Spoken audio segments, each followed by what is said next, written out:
Hello everyone, welcome back to my channel. This is the day 8 of complete Linux series, and in today's video we are going to cover Linux system troubleshooting. So let's get started. So first thing, system troubleshooting is done when you have any issues on your Linux server. If you are hosting any website using Apache web server, and if your website is not accessible from the users, then there might be some issues with your website or maybe with your Linux server. And in order to troubleshoot those issues, we need to know how system troubleshooting works and how system troubleshooting can be done. So in today's video we are going to see all the steps that we generally perform in order to troubleshoot the issues on Linux servers. So first thing in this particular session is system logs, and we are going to cover the key log files that are being used to store the logs related to application, related to operating system, related to various things that are being present in server, maybe CPU, RAM, and all the resources that are being used in the server. So all the system related logs can be used to troubleshoot the issues, and most of the logs related to Linux server are stored inside var log directory. So let's list the content or files inside var log, and here you can see the list of files that are present inside var log. There is a long list of files that are present in the that are present in the var log directory. Logs like alternatives logs are there. We have btmp, cloud init output logs. So these are logs related to networking services. The message logs are there, which are used to check the hardware status. The package logs, which is used to check the packages that are being installed on this particular VM. Last logs, kernel logs, so sys logs, all the logs that are being used to check the status of those related services. So for important log files that we generally use in order to check the issues are as below. So first file is messages. So let's switch to var log directory and check if messages file is there. Messages. So messages file is not present in this particular VM. Currently I am using Ubuntu operating system, and in this particular operating system we don't have messages file, but messages file is used to like track to to track all the logs or activities that are happening on the server, that are running on the server. So all the activities that are being running on this particular server will be tracked under var log messages file. Second file, second file is the message file. So let me get the message file ls-l the message file. Oh sorry, ls-l the message. Okay, so this file is present. In order to check the latest logs, we use tail-f command, and it will print the last 10 line of this particular file, the message. Here you can see the output from the message file, and various resource related logs are being shown here. So here you can see np0s3. This is the network interface card status. This is the kernel status. Here you can see the mouse integration. So mouse device related logs have been shown here. So all the hardware related messages are printed inside the message device message basically. So you can use the message file in order to get the resource level like logs. So these logs can be used to track the issues inside particular resource or device. So let's say if your RAM is having issues, you can check the logs inside the message. If your CPU is having issues, you can check the logs inside the message. Next file is var log secure. So let's check if the secure file is present on this particular VM or not. So secure file is not present. So in order to check, secure file is used to check, to track the user activities. So let's suppose if there are 5 developers who are using this particular VM, so then all the user related activities, like when that user is logged in, when that user was logged out. So all these activities can be tracked using Verilog Secure. So this is the important one of the important file that can be used for troubleshooting purpose. Next one is cron file. So cron file is used to store cron log file is used to store cron job related information. So cron job related information is stored inside cron log file, and you can basically troubleshoot issues related to cron jobs, like if your cron job is not running or if your cron job is failed to run at specific times. All those logs can be tracked inside cron log file. Next file is boot.log file.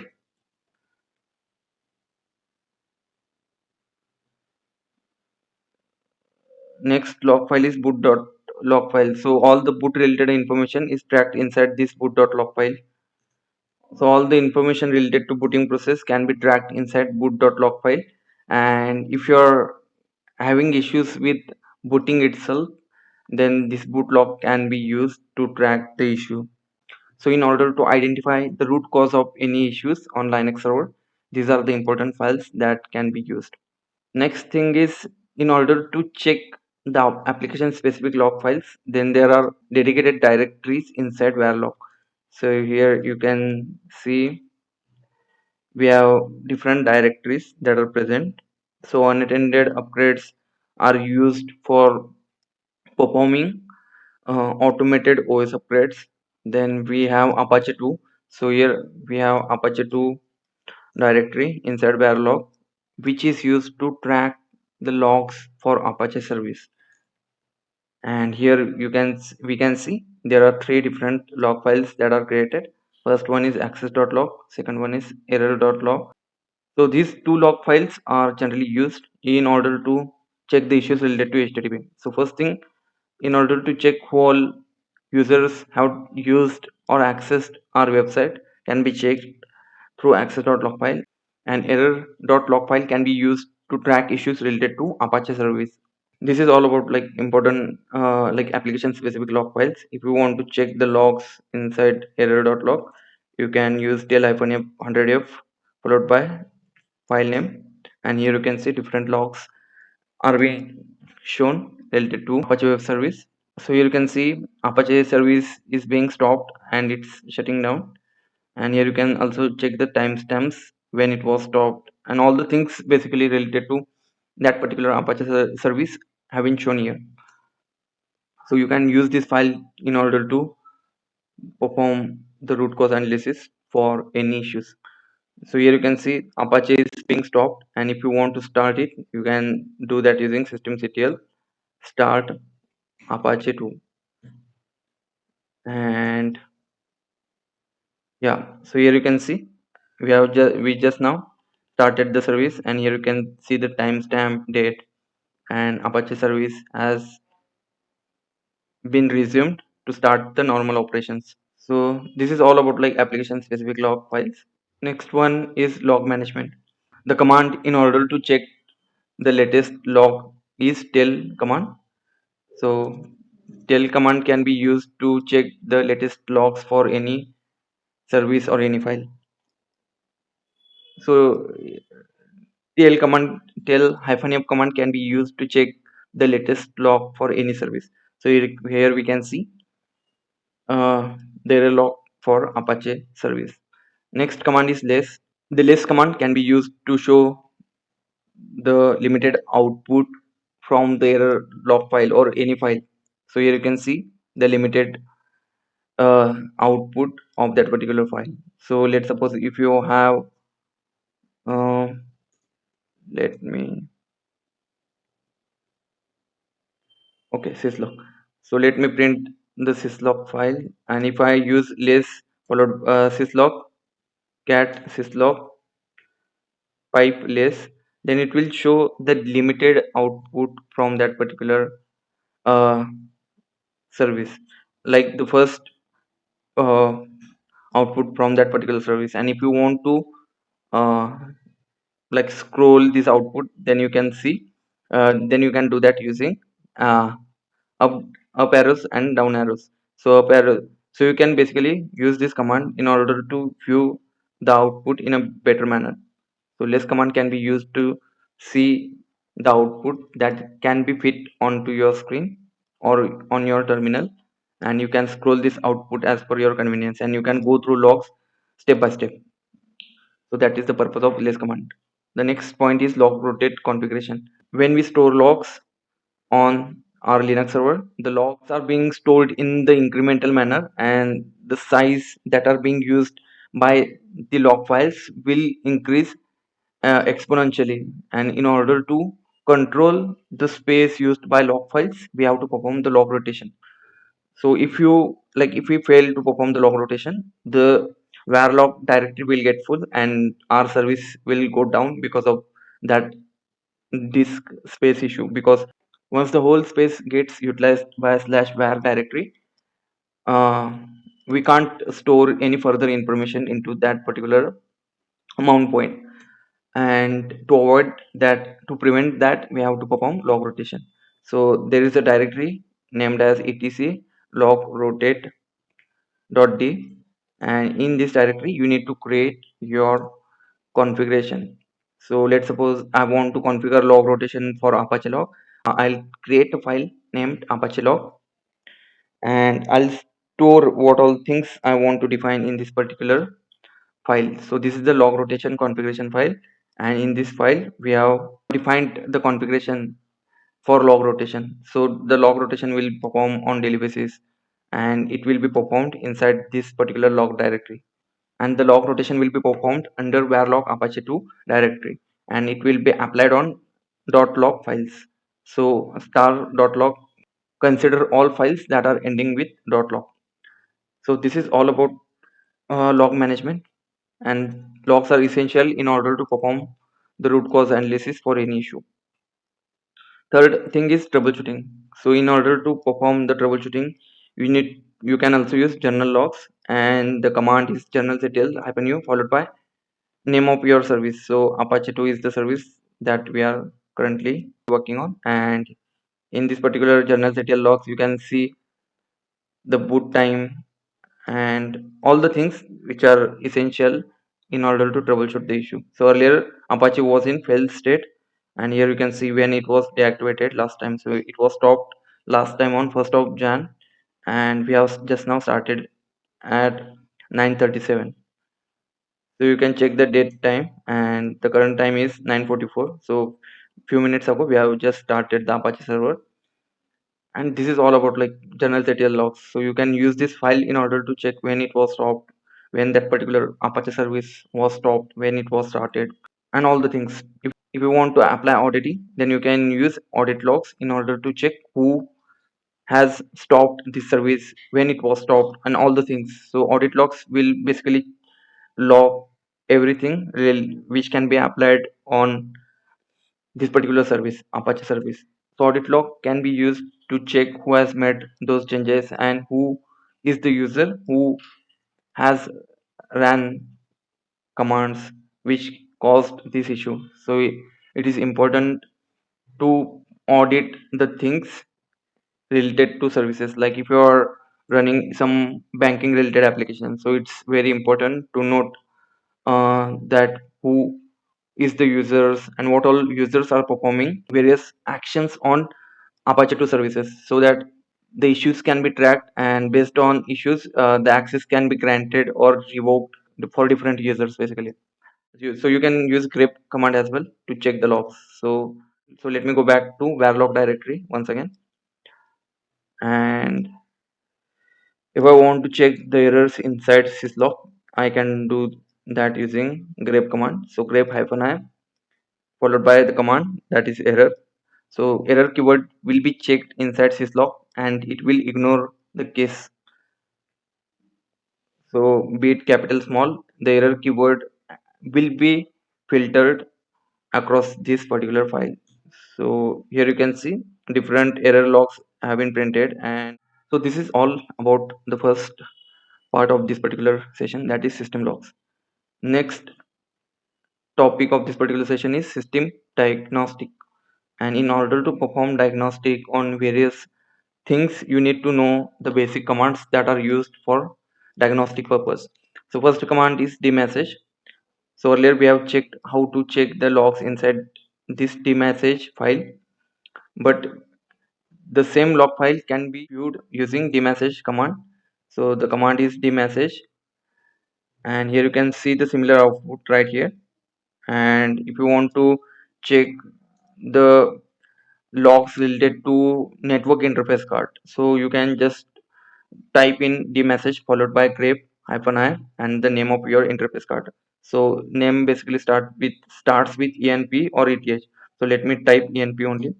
Here you can see the logs related to your network interface card, and enp03, the links become ready. So enp03 network interface is up, and it's up in full duplex mode. So all the information related to this NIC card is present right here. If you want to check for ETH, you can check that right here. So all these things can be tracked inside this log file. So the message is used to check device logs. Next command is top command. So as we have seen this command earlier as well, top command can be used to check the processes that are running on this particular VM. And here you can see different processes have been running on this particular VM. So you can basically check the resource utilization for these particular processes. So here you can see systemd is using 1.2% of memory, kworker is using zero point 0.3 millicpu, and likewise. So this top command output can be used when you are working on like Kubernetes cluster. There you will find a different processes and pods have been running, and the top utility is very useful when you are troubleshooting the issues related to pods. So this is all about top command. The next command is stop. Here you can see the compact output as compared to stop, and you can you can basically get the better UI as compared to top command in stop command. Here you can see we have like two CPU cores. First core, how much utilization is done by first core, how much utilization is done by second CPU core, the current memory usage, swap usage, how many tasks are running, how many number of total tasks are present on this particular VM, load average of this particular VM, and uptime of this particular VM. So all these things can be checked using top and stop command. Next command is vmstat. So vmstat is the command to check the current utilization of various resources that are available on your VM. Next command is iostat command. So if you are working on IO, so in order to avail iostat sar netstat command, you need to install this systat package. So let me quickly install this systat package. If you are hosting any web application on your virtual machine, or if you are running any Kafka or Elastic services on your virtual machine, in that case you need to know, or you can check the disk IOPS or input output operations that are being performed on this particular VM using iostat command. So iostat is the command that is used to check the IOPS on your server. And here you can see the first output represents the average CPU utilization on this particular VM. And here you can see different devices are being shown here. So loop 0 to loop 3 are the virtual devices that are being attached to this particular VM, and these are the two disks that are being present on this particular VM. So lsplk will show you how many disks are present on this particular VM. So SDA1 and SDA2, these are the two physical disks that are present on this particular VM, and the fields that are being used in iostat are TPS stands for transaction per second. So SDA disk is performing 4 transaction per second, and kilobytes read per second, kilobytes write per second, kilobytes discarded per second. So discarded is nothing but deleted blocks on this particular disks. So currently the values are 0. Then kilobytes read, kilobytes write, and kilobytes discarded. So here SDA disk is being heavily used to perform the read operations and write operations. And SDB, that is the second disk, is not been actively used. So this kilobytes read per second, kilobytes write per second, and kilobytes discarded per second is showing the current status, and this shows the historical status. The last three columns are showing the historical status.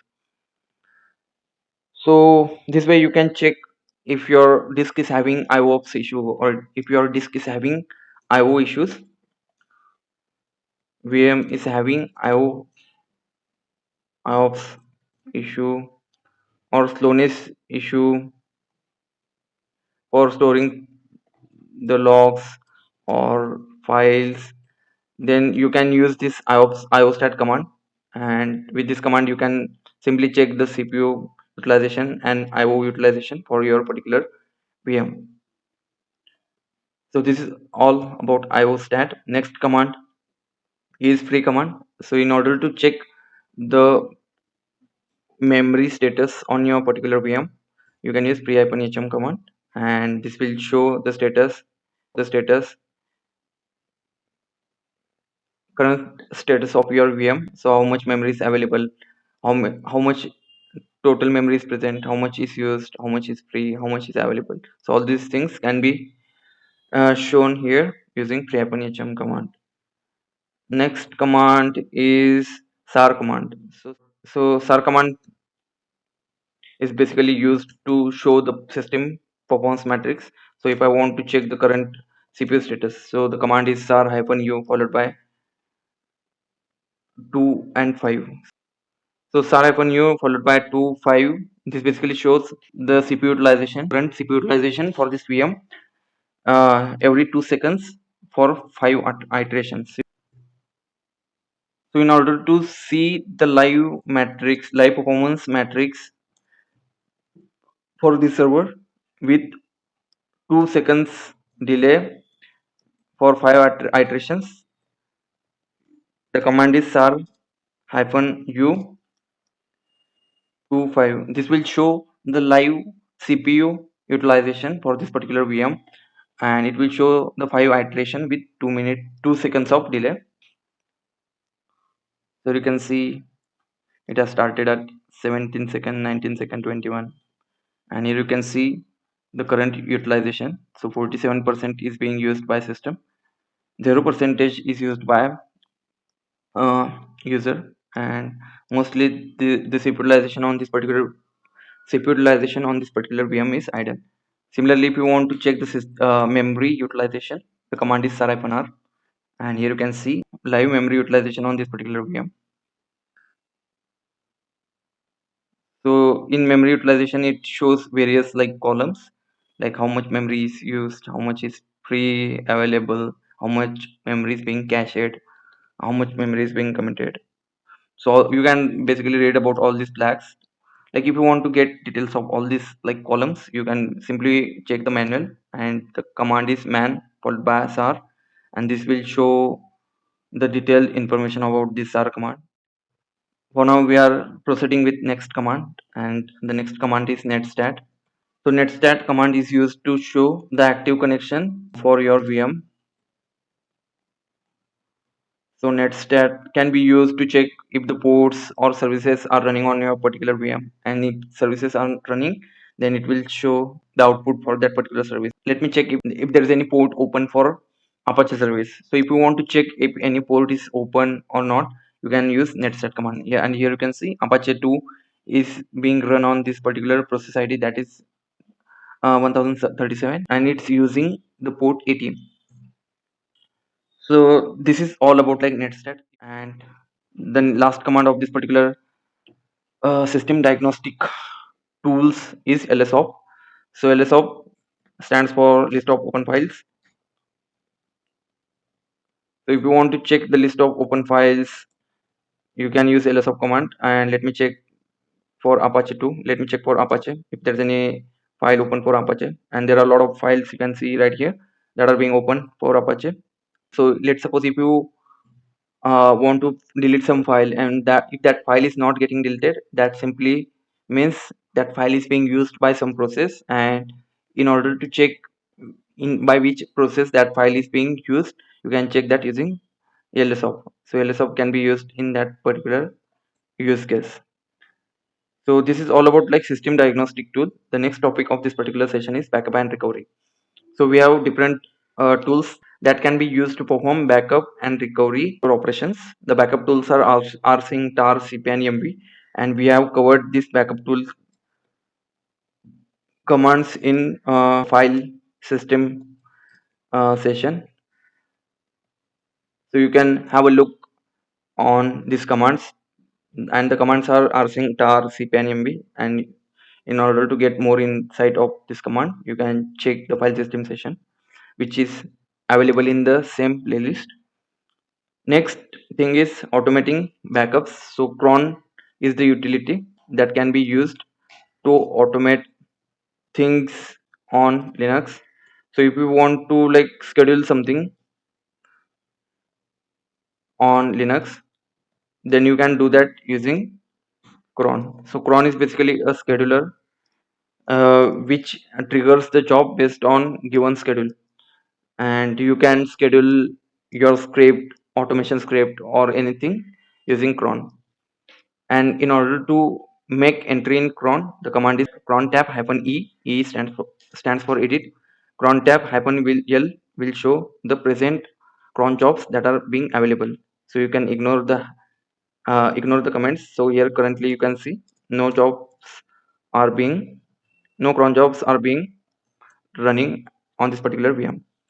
Then in order to perform restore operations, we use same commands that are rsync, tar. Then we also use lvm snapshots, but lvm snapshots are not being used in the industry, and some companies prefer third party backup tools like net backup, etc. So this is all about backup and recovery. So you can basically check these commands in our previous sessions, and restore operation also makes use of same commands to restore the compressed archive, and we will go through these things in the practical example at the end of this particular session. Next part of this particular session is troubleshooting example scenarios. So first thing is service failed to start, and the solution is, so let's suppose first, okay, so first scenario is, let's suppose Apache service is failing to start. So first thing is you need to check status of the service, and the command is systemctl status apache 2. So you need to provide the correct name, and here at moment this particular service is running, if this service is failing, then you can check the logs inside journalctl -u followed by service name apache 2, and this basically shows the old logs.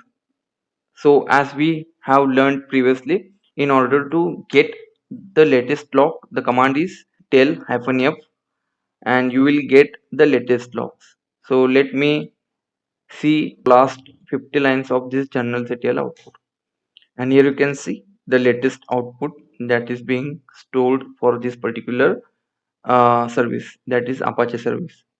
So this is all about like checking the logs.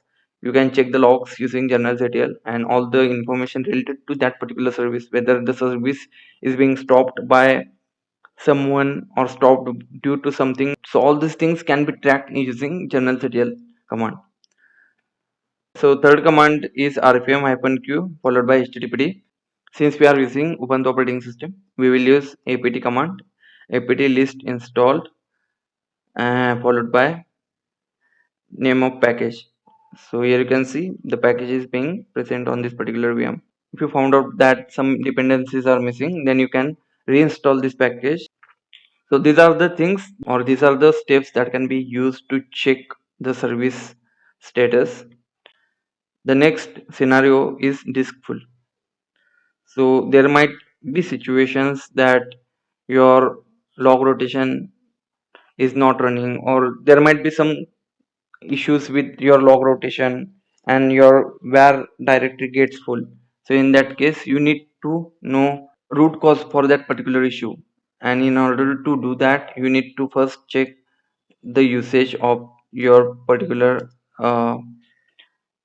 mount point. So where log is the directory which is responsible for storing the logs. Currently we don't have any dedicated mount point, but in most cases you will have a dedicated mount point for this where log directory, and this where log is responsible for storing the logs. Once this log directory gets full, all the services which are dependent on this particular directory for storing logs will start to fail. And in order to check what all log files are utilizing more space and how, and the command is du command.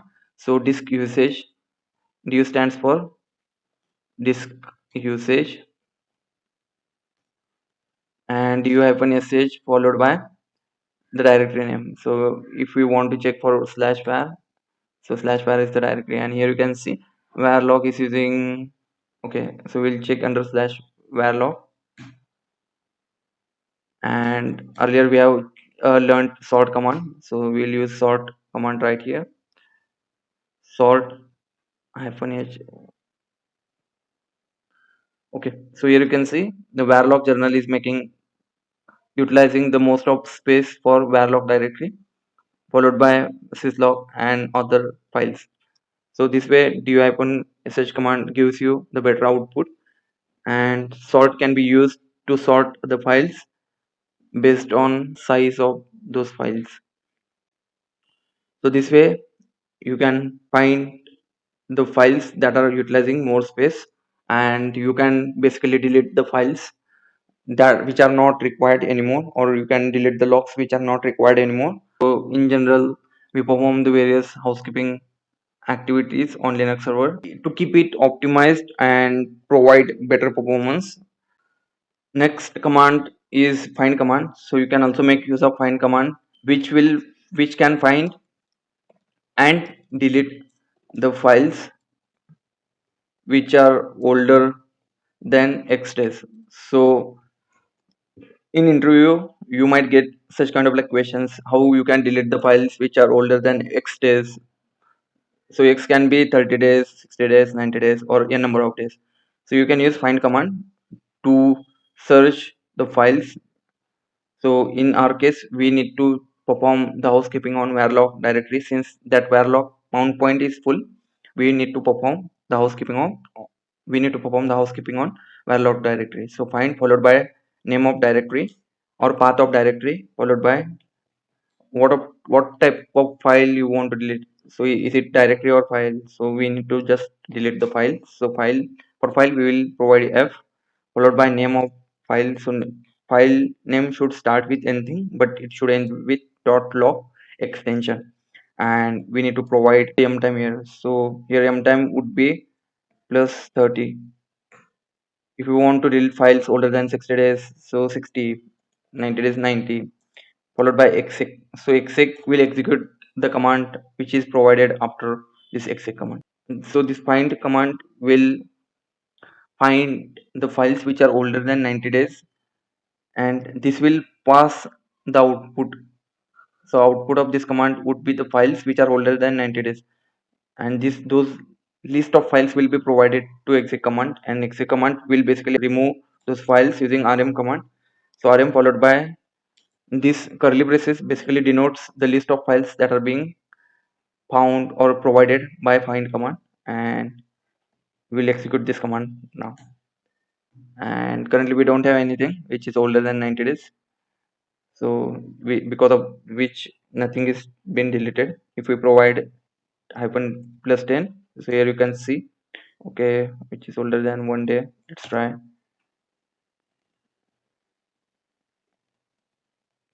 where log, and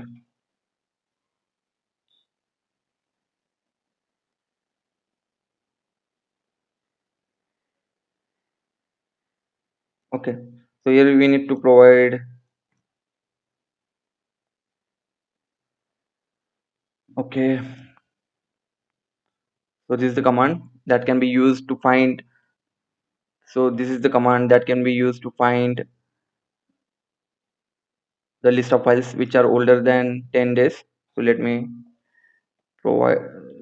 So this command can be used to find the list of So the find command will get the list of files which are older than 10 days, and exec command will remove those files. Let's try now. And here you can see the files which are older than 10 days are removed.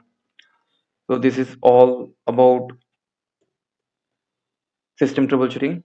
These are the steps that are being performed for troubleshooting, and we have also given real world example for performing the troubleshooting when there is any issue due to disk space. And you can perform this scenario at your end and let me know if you found any issues with such scenarios, and I'll be happy to assist you. So if you found this particular session helpful, please give it a thumbs up, and please share this playlist with your colleagues, friends, so that they can understand the basic fundamentals of complete Linux. Like, I have tried my best to cover all the basic fundamentals of Linux which are required as a DevOps engineer, based on real time use cases.